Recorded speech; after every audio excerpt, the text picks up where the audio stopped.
Hello friends. आज की इस क्लास में आप सभी के लिए फ्रेंड्स पता है जी, इसमें हम लोग 30 क्वेश्चन पढ़ने वाले हैं सीडीपी का। ठीक है, वैसा क्वेश्चन जो पहले एग्जाम में पूछा गया है वही पढ़ाएंगे आपको। ये मेरा क्वेश्चन नहीं है, ये फ्रेंड्स पूछा गया है। और आंसर जो बताएंगे फ्रेंड्स आपको ऑफिशियल आंसर बताने वाले हैं, इसलिए सभी क्वेश्चन को अच्छे से पढ़ लीजिएगा। ठीक है, तो चलिए क्लास को स्टार्ट करते हैं। आज का पहला क्वेश्चन यहाँ पे कथन और यहाँ पे तर्क वाला है, देखिए ध्यान से पढ़िएगा। ठीक है, कथन ए में यहाँ पे दिया गया है कि बच्चों के शारीरिक विकास में देरी के लिए पूरी तरह से उनकी आनुवंशिक बनावट को जिम्मेदार ठहराया जा सकता है। ठीक है, तर्क यहाँ पे देखिए क्या दिया हुआ है। बच्चों के शारीरिक विकास के लिए वंशानुगत कारक ही एकमात्र जिम्मेदार कारक होते हैं। क्या लग रहा है आपको?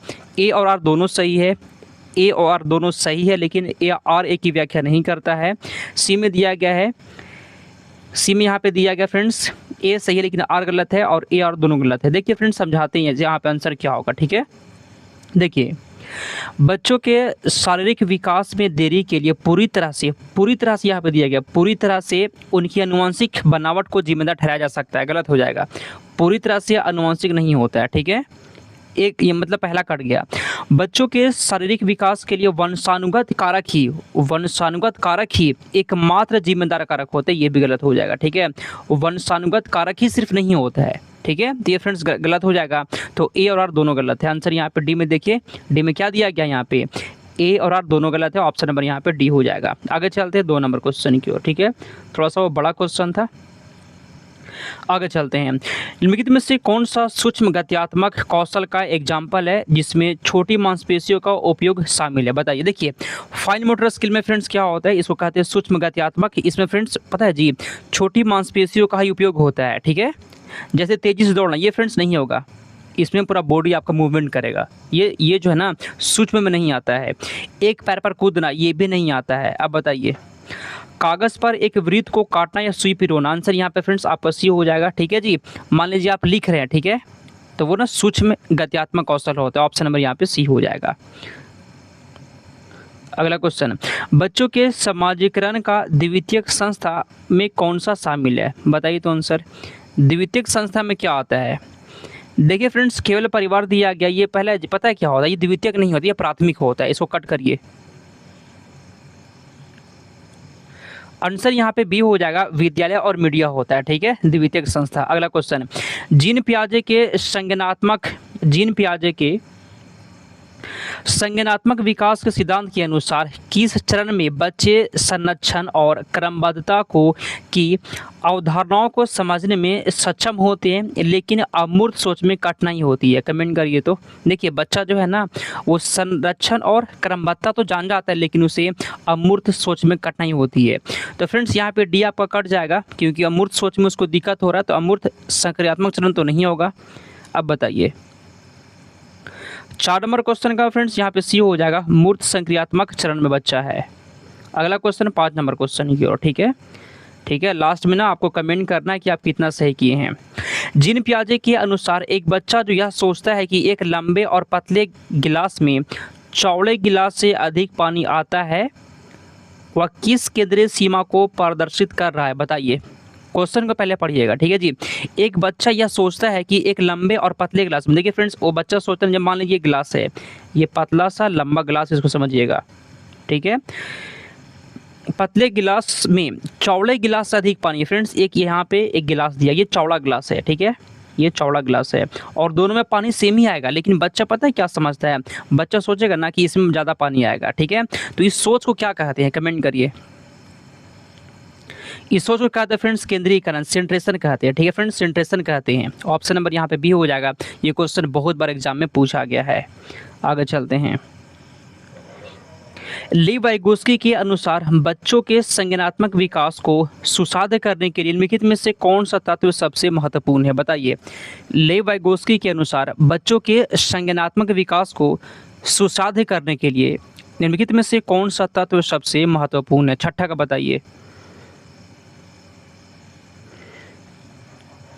सांस्कृतिक उपकरण, भाषा और सामाजिक अंतःक्रिया। ऑप्शन नंबर यहाँ पे बी हो जाएगा फ्रेंड। ये सभी जो है ना ले वाइगोस्की का दिया हुआ है।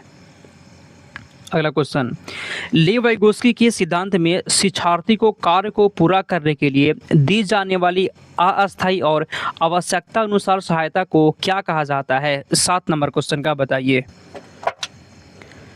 ठीक है जी, यहाँ पे क्या बोला गया कि शिक्षार्थी को काम को पूरा करने के लिए दी जाने वाली अस्थायी और आवश्यकता अनुसार सहायता को क्या कहते हैं?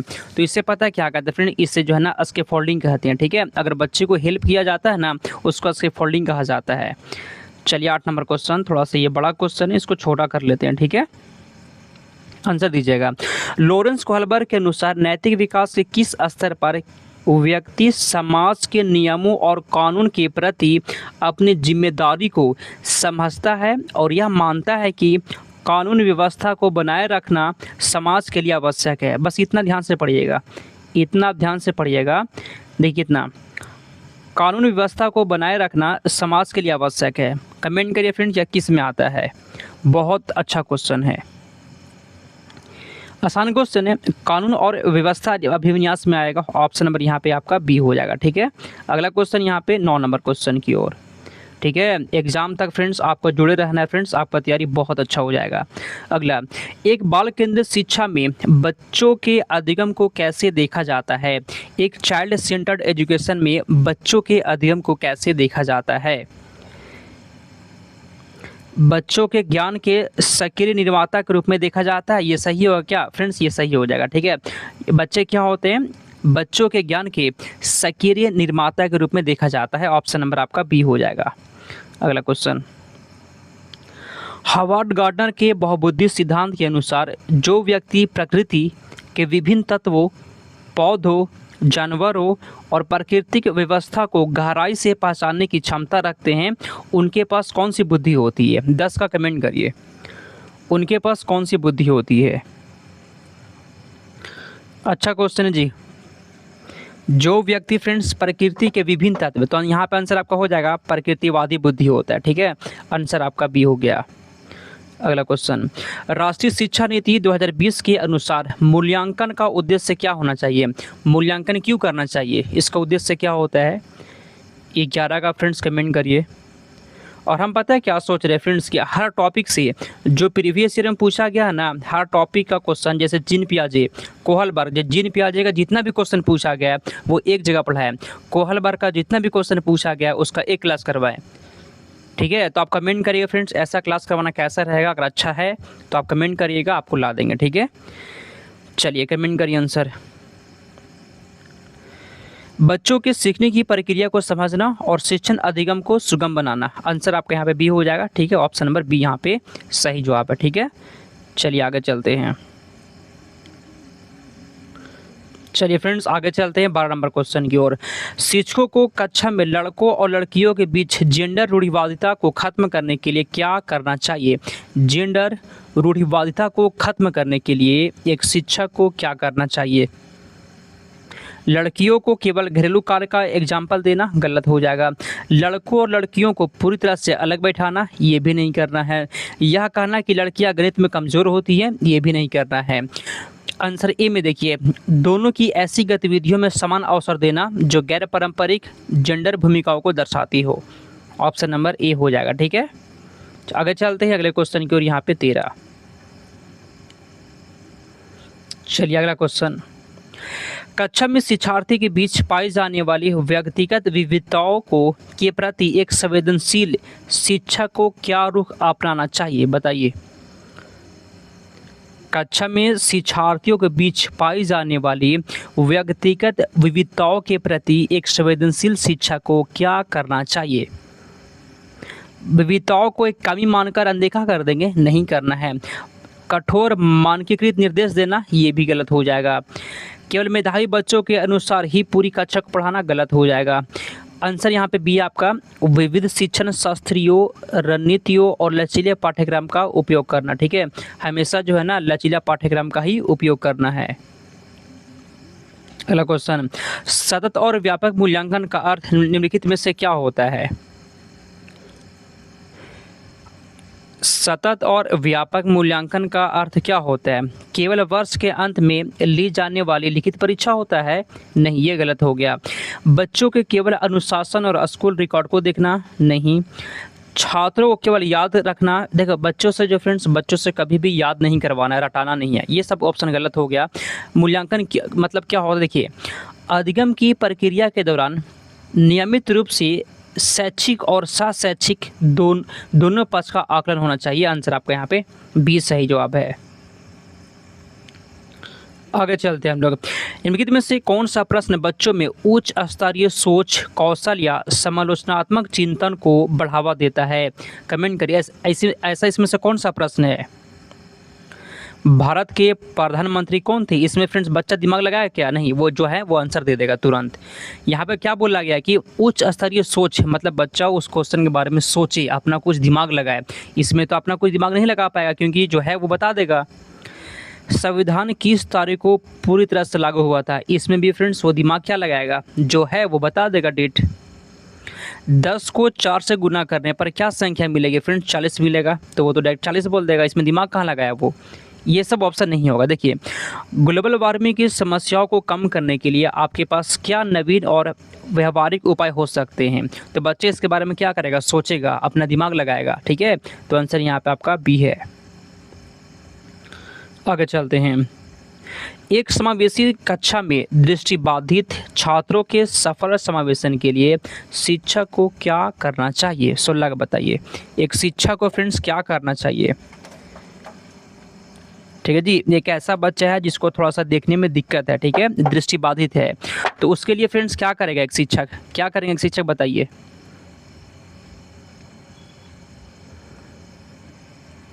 स्पर्शनीय और श्रव्य सामग्री जैसे ब्रेल लिपि और ऑडियो टेप का उपयोग करेंगे। फ्रेंड्स ये सही है, ठीक है। अगर किसी बच्चे को देखने में दिक्कत है ना, तो उसके लिए स्पर्शनीय मतलब वो छू कर समझ सके, श्रव्य मतलब ऑडियो मतलब वो सुन सके, ठीक है जी, क्योंकि उसको देखने में दिक्कत है तो वो सुनकर भी सीख सकता है, जैसे ब्रेल लिपि होता है और ऑडियो टेप होता है। ठीक है फ्रेंड्स, आंसर आपका बी हो जाएगा। अगला क्वेश्चन 21 नंबर क्वेश्चन। निम्नलिखित में से कौन सा आंतरिक अभिप्रेरणा का सबसे सही एग्जाम्पल है? 21 का बताइए। एक छात्र प्रथम आने पर मिलने वाले इनाम के लिए पढ़ाई कर रहा है। देखिए फ्रेंड्स, अगर कोई बच्चा जो है ना इनाम के लिए पढ़ाई कर रहा है, ठीक है, वो गलत हो जाएगा। एक छात्रा विज्ञान का प्रोजेक्ट इसलिए बना रही है क्योंकि उसे इसी विषय में गहरी रुचि और जिज्ञासा है। ये हमेशा सही होता है। जिसमें खुद का जिज्ञासा है, जिसमें खुद का रुचि है, वो फ्रेंड्स आंतरिक अभिप्रेरणा होता है। आंसर आपका बी हो गया। ठीक है, 22 नंबर। सार्थक अधिगम को सुसाध्य बनाने के लिए एक शिक्षक को क्या करना चाहिए? 22 का बताइए। तो हम लोग फ्रेंड्स इस क्लास में जो है ना आज 25 क्वेश्चन ही रहने देंगे। ठीक है जी, 25 क्वेश्चन ही पढ़ाएंगे आपको। और वैसे क्लास से मेरा 30 क्वेश्चन होता है, लेकिन आज 25 क्वेश्चन ही पढ़ेंगे। ठीक है, तो सार्थक अधिगम को सुसाध्य बनाने के लिए एक शिक्षक को क्या करना चाहिए? कक्षा में रटने की आदत को अत्यधिक बढ़ावा देना चाहिए। देखिए, बच्चों से कभी भी फ्रेंड्स रटाना नहीं है, गलत होता है। छात्रों के बीच केवल प्रतिस्पर्धा पैदा करना चाहिए, कंपटीशन करवा देंगे बच्चों के बीच, ये भी नहीं होना चाहिए। ठीक है, केवल अमूर्त और कठिन भाषा का ही प्रयोग करेंगे। बच्चों के सामने अगर आप कठिन भाषा का प्रयोग करेंगे ना, तो वो सही नहीं होता है। ठीक है, वो बच्चा सीख नहीं पाएगा। आंसर फ्रेंड्स यहाँ पे बी है। नया ज्ञान बच्चों के पूर्व ज्ञान और उनके वास्तविक जीवन के अनुभवों से जोड़ना। ठीक है फ्रेंड्स, याद कर लीजिएगा, नया ज्ञान जो है ना वो बच्चों के पूर्व ज्ञान मतलब वो पहले से जो जानता है और उनके वास्तविक जीवन के अनुभवों से जुड़ा होना चाहिए। आंसर आपका यहाँ पे बी हो जाएगा। 23 नंबर क्वेश्चन। समस्या समाधान प्रक्रिया को निम्नलिखित में से कौन सी मानसिक स्थिति बाधित या अवरुद्ध कर सकती है? कमेंट करिए। तो बाधित या अवरुद्ध कर सकती है मतलब रोक सकती है, इसमें से कौन सा? नेगेटिव आपको खोजना है। ठीक है, वैकल्पिक रणनीतियों की खोज करना, ये तो सही होता है जी। कोई भी समस्या को अगर आप समाधान कर रहे हैं ना, तो वैकल्पिक रणनीति आपके पास होना चाहिए, सही होता है। समस्या के छोटे भागों में विभाजित करना, ये भी सही होता है, ये रोक या अवरुद्ध नहीं करेगा फ्रेंड। ठीक है, अगर कोई समस्या का आप समाधान कर रहे हैं ना, तो आप समस्या के छोटे भागों में विभाजित कर सकते हैं, ये सही होगा। समस्या के विभिन्न पहलुओं पर विचार मंथन करना, ये भी सही होता है। ये तीनों सही होता है जी। क्वेश्चन क्या पूछ रहे आपसे,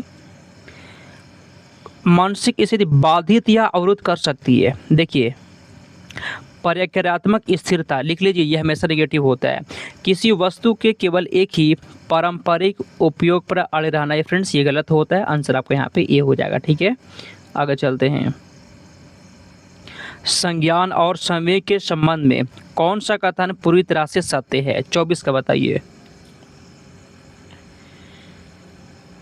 24, अत्यधिक भय, तनाव और चिंता की स्थिति बच्चों की संज्ञानात्मक क्षमताओं और स्मृति को नकारात्मक रूप से प्रभावित करती है। सही बात है। अगर फ्रेंड्स बच्चा बहुत ज़्यादा भय, बहुत ज़्यादा डरा हुआ है, ठीक है, अगर वो बहुत ज़्यादा तनाव में है ना फ्रेंड्स, उसको क्या होगा, नकारात्मक रूप से वो प्रभावित हो जाएगा। आंसर आपका बी है। आगे चलते हैं 25 नंबर क्वेश्चन की ओर।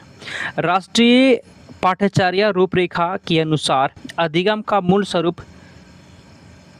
स्वरूप स्वभाव से डैश और डैश है, कमेंट करिए।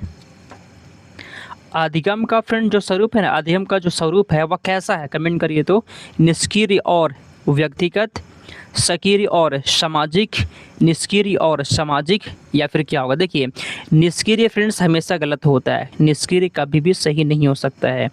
निष्क्रिय उड़ा दिए। अब बताइए 25 नंबर क्वेश्चन का बी हो जाएगा, सक्रिय होना चाहिए और सामाजिक होना चाहिए। ऑप्शन नंबर यहाँ पे बी है। 25 में आप लोग कितना सही कर दिए हैं और क्लास कैसा लगा? कोई दिक्कत है फ्रेंड्स तो कमेंट करिए। क्लास अच्छा लगा हो तो एक लाइक कर दीजिएगा, ठीक है, एक लाइक आप सभी को कर देना है। तो चलिए हम लोग क्लास को समाप्त करते हैं, मिलते हैं अगले क्लास में।